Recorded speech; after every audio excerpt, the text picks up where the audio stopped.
नमस्कार. स्वयंपाकघर निलिमा किचनमध्ये आज आपण खानदेशामध्ये अगदी आवर्जून हिवाळ्यामध्ये बनवली जाणारी कणण्याची भाकरीची रेसिपी बघणार आहोत. बघू शकाल अगदी छान अशी चविष्ट कणण्याची भाकरी तयार झाली. पीठ तयार करायपासून तर आपली भाकर होईपर्यंत संपूर्ण सविस्तर रेसिपी आज आपण बघणार आहोत. तर कणण्याचं पीठ कसं तयार करायचं ते सर्वात आधी आपण बघून घेऊया. तर एका कढईमध्ये 2 कप ज्वारी घेते. वजनाला बरोबर मी अर्धा किलो ज्वारीचा वापर करते. अगदी परफेक्ट प्रमाण घ्या, त्यामुळे खूप छान अशी आपली भाकर तयार होते, अजिबात चिकट तयार होणार नाही. तर 2 कप मी इथं ज्वारी घेतली. आमच्याकडे ज्वारीच्या जागेवरती दादरचा वापर करतात, पण प्रत्येक ठिकाणी दादरही मिळेल असं नाही. तर त्यानंतर लगेच 2 कप दादरसाठी ज्वारीसाठी 1 कप इथे उडदाची डाळ ही वापरते. जी उडदाची डाळ आपण वापरणार आहोत ती उडदाची डाळ सगट इथं वापरली जाते. उडदाच्या डाळीच्या जागेवरती डायरेक्ट आपण उडीद वापरले तरी काही हरकत नाही.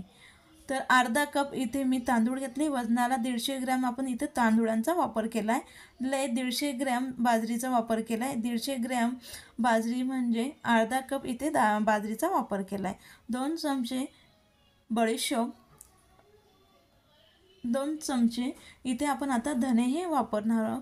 धने आणि बडीशोपमुळे खूप छान आपल्या कणण्याच्या भाकरीला चव येते. बरेच जण वापरतात, बरेच जण वापरत नाही. आता याला व्यवस्थित मिक्स करून घेऊया. हे छान असं व्यवस्थित मिक्स करून घेतलं. त्यानंतर आता गिरणीवरनं आपण नेहमीप्रमाणे बाजरीच्या किंवा आपल्या ज्वारीच्या पिठाप्रमाणे याला दळून आणून घेऊ. तर अगदी छान मी पीठ तयार करून घेतलं आहे. बघू शकाल आता परफेक्ट असं आपलं पीठ हे तयार झालं आहे. संपूर्ण साहित्य मिळून बरोबर 1 किलो आपलं ते पूर्ण कडधान्य हे तयार झालं होतं आणि 1 किलो कडधान्याचं बरोबर एवढं पीठ आपलं तयार झालं आहे. तर अगदी छान असं आपलं पीठ तयार केलं आहे. जर तुम्ही अगदी बारीक दळून आणाल तर कणण्याची भाकर हीच चटकते, त्यामुळे थोडंसं जाडसर असं दळून घ्या, त्यामुळे छान अशी आपली भाकरी ही तयार होते. आता आपल्याला कितपत भाकरी तयार करायचं आहे त्यानुसार आपण पीठ हे घेऊन घ्यायचं. तर बरेच जण थापून तयार करतात, नाही तर बरेच जण लाटून देखील हे भाकरी तयार करून घेत असतात. मी पहिली जी रेसिपी शेअर केली ती थापडून तयार केलेली रेसिपी, म्हणजे डायरेक्ट आपण भाकर तयार करतो तशी तयार केलेली शेअर केली. पण आज मी लाटून तुम्हाला दाखवते, म्हणून एकाच वेळेस मी संपूर्ण कणिक हे मळून घेते.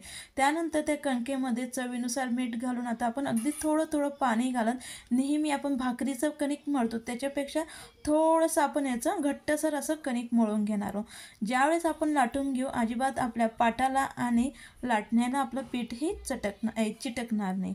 तर अशा पद्धतीने मी अगदी थोडं थोडं पाणी घालत अगदी छान असे मऊ कणिकही मळून घेते. अगदी सहज कणिकही मळून जाते, अजिबात आपल्या हाताला पीठ वगैरे जास्ती चिटकत नाही.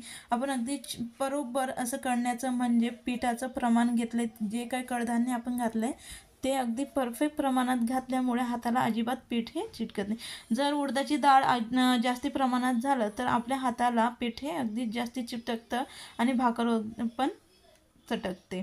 तर मध्यम आकाराचा आता आपण याच्यातनं गोळा हा घेऊन घेऊया. आपल्याला आता ती भाकर आहे कितपत लहान मोठी आवडीनुसार बनवायची, त्यानुसार आपण पिठाचा गोळा हा घ्यायचा आणि त्याला व्यवस्थित चोळून आता आपण गोळा हा तयार करून घेतला आहे. त्यानंतर लगेच पोळपाट घेतलं आहे आणि जो आपण गोळा तयार करून घेतला तर त्याला कणण्याचंच पीठ लावून घेऊया.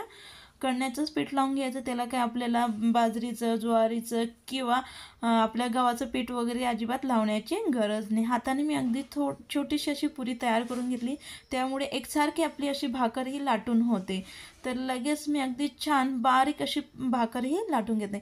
जाड देखील आपण लाटून घेऊ शकतो आपल्या आवडीनुसार. जाड बारीक आपल्याला जशी भाकर हवी आहे जाड बारीक त्यानुसार आपण तयार करून घेऊ शकतो. तर मी अगदी छान बारीक अशी भाकर तयार करून घेतली. साईडला आपला गॅस देखील आपला तवा देखील गरम झाला आहे. अगदी परफेक्ट अशी आपली भाकर लाटून झाली. लगेच आता आपण ह्या भाकरीला शेकायला घेऊन घेऊया. तर अशाच पद्धतीने आपण भाकर ही तयार करून घ्यायची. तवा तापल्यानंतर लगेच आपण आता भाकरी शेकून घेऊ. कुठलीही साईड खालची वरची खालीवर घातली तरी काही हरकत नाही.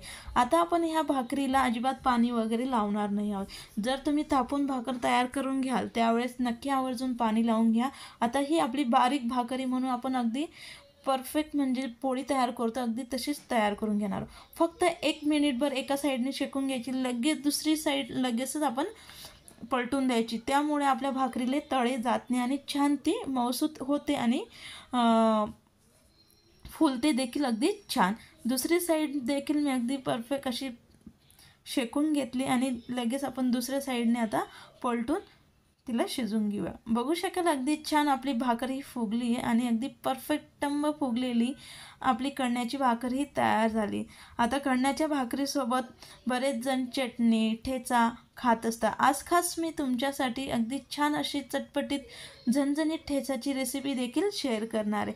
अशाच पद्धतीने आता आपण संपूर्ण भाकरी ह्या तयार करून घेऊया. तर अगदी छान अशा आपल्या भाकरी तयार झाले आणि भाकरीसोबत खाल्ला जाणारा ठेचा हा तयार करून घेऊ. ठेचा तयार करण्यासाठी मी लगेच दुसरा तवा हा गरम करून घेतला आहे. त्यामध्ये लगेच आपण गरजेनुसार आपल्याला कितपत ठेचा तयार करायचा आहे त्यानुसार हिरव्या मिरच्या आपण टाकून घेऊया आणि मिरच्या अगदी छान एकसारख्या भाजण्यासाठी याच्यामध्ये मी अगदी थोडंसं तेल घालून अगदी छान अशा आपण मिरच्या ह्या भाजून घेऊया. एकसारख्या अगदी छान मिरच्या भाजून घ्यायचं, त्यामुळे आपला ठेचा हा छान तयार होतो. जर आपल्या मिरच्या कच्चट राहिल्या तर त्यामुळे आपला ठेचा हा चिगट तयार होतो. म्हणून अगदी छान अशा आपल्या मिरच्या आपण आता भाजून घेऊया.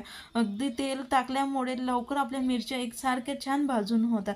जर तुम्ही तेलाचा वापर केला नाही तर थोडं जास्ती वेळ आपल्या मिरच्या भाजायला घेतात आणि त्या व्यवस्थित भाजल्या देखील जात नाही. लगेच गॅस बंद करून घेऊया. थोडंसं गार झाल्यानंतर लगेच आपण ह्या मिरच्या मिक्सरच्या भांड्यामध्ये काढून घेऊया.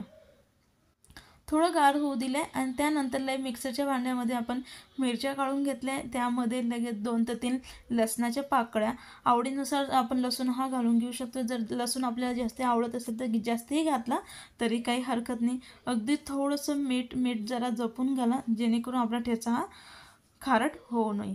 त्यानंतर लगेच याच्यामध्ये अर्धा वाटी शेंगदाणे, आवडीनुसार आपल्या मिरच्या जर जास्त तिखट असेल तर शेंगदाणे जास्ती घाला, त्यामुळे तिखट कमी ठेचा आपला तयार होईल. तर छान असा मी मिक्सरला बारीक फिरून घेतलं आहे. अशा पद्धतीने मिक्सरला आपण ठेचा हा तयार करून घेतला आहे. लगेच ठेचाला आपण फोडणीही देऊन घेणार आहोत. जर तुम्हाला तसंच आवडत असेल तर तसाही खाल्ला तरी काही हरकत नाही, पण आपण इथं कच्च्या शेंगदाण्याचा वापर केला आहे म्हणून हा आपण ठेचा हा भाजून घेऊ. जर तुम्हाला ठेचा भाजून घ्यायचा नसेल तर भाजलेल्या शेंगदाण्याचा वापर करा, त्यामुळे ठेचाची चव खूप छान अशी येईल. तर त्यानंतर लगेच मी 2 चमचे तेल गरम करून घेतले. तेल अगदी छान गरम झाल्यानंतर 3 ते 4 कढीपत्त्याची पानं बारीक चिरून घेतलेला अगदी भरपूर असा कांदा आपण हलकासा ब्राऊन कलर येईपर्यंत हा कांदा भाजून घेऊया. जर तुम्हाला माझी रेसिपी आवडली असेल तर नक्की लाईक करा, शेअर करा, कमेंट्स करा आणि चॅनलला सबस्क्राईब करायला विसरू नका, जेणेकरून नवनवीन व्हिडिओ अपलोड केले तर सगळ्यात आधी त्याचं नोटिफिकेशन तुम्हाला मिळेल. कणण्याची भाकर नेहमी खानदेशामध्ये कोणत्याही सीझनमध्ये अगदी आवर्जून खाल्ले जातात. बऱ्याचशा वेळेस आम्ही शेतामध्ये जाताना नहरीसाठी आपण कणण्याची भाकर ही नेत असतो. आपला ब्राऊन कलर येईपर्यंत कांदा हा परतून झाल्यानंतर फिरून घेतलेला ठेचा आणि त्यामध्ये अगदी भरपूर अशी बारीक चिरून घेतलेली कोथिंबीर आपण घालून आता याला व्यवस्थित मिक्स करून घेऊ. छान खमंग होईपर्यंत आता आपण हा ठेचा भाजून घेणार. आपली अगदी छान खमंग होईपर्यंत आपली भाकर देखील तयार झाली आणि त्यासोबत एकदा चटपटीत झणझणीत असा ठेचा देखील अगदी छान असा आपला तयार झाला आहे. नक्की तुम्ही एक वेळेस तयार करून बघा. अगदी सर्वजण घरात आवडून खातील. ज्यावेळेस आपल्याला नाश्त्याला पोहे उपमा खायला कंटाळा आला तर एक भाकर टाकायची आणि त्यासोबत चटणी किंवा लोणचं ठेच्यासोबत अगदी छान अशी आपली कणण्याची भाकरही लागते. नक्की तुम्ही एक वेळेस करून बघा आणि एक वेळेस पीठ करून ठेवलं तर आपण महिनाभर अगदी सहज ह्या पिठाला स्टोअर करून घेऊ शकतो. त्यामुळे पुन्हा पीठ वगैरे करण्याची अजिबात झंझट नाही. आता आपला अगदी छान ठेचा देखील तयार झाला आहे. इकडे भाकरी देखील आपल्या संपूर्ण अगदी छान तयार झाल्या आहे. तर अशाच पद्धतीने आपण भाकरही तयार करून घ्यायची. अगदी छान आपल्या मुलांना आपण टिफिनला देखील देऊ शकतो. रात्रीचं जेवण किंवा दुपारच्या जेवणासाठी देखील आपण कणण्याच्या भाकरी अगदी छान अशा तयार करून घेऊ शकतो. अगदी परफेक्ट अशी पौष्टिक अशी आपली चविष्ट कणण्याची भाकरही तयार झाली. त्यासोबत कांदा किंवा मुळा आणि अगदी छान लोणचं बरोबर खाल्ली तर अप्रतिम अशी ही भाकर ही लागते. खानदेशामध्ये अगदी प्रत्येकाच्या घरात होणारा हा पदार्थ आहे. रेसिपी आवडली असेल तर नक्की लाईक करा, शेअर करा, कमेंट्स करा आणि चॅनलला सबस्क्राईब करायला विसरू नका.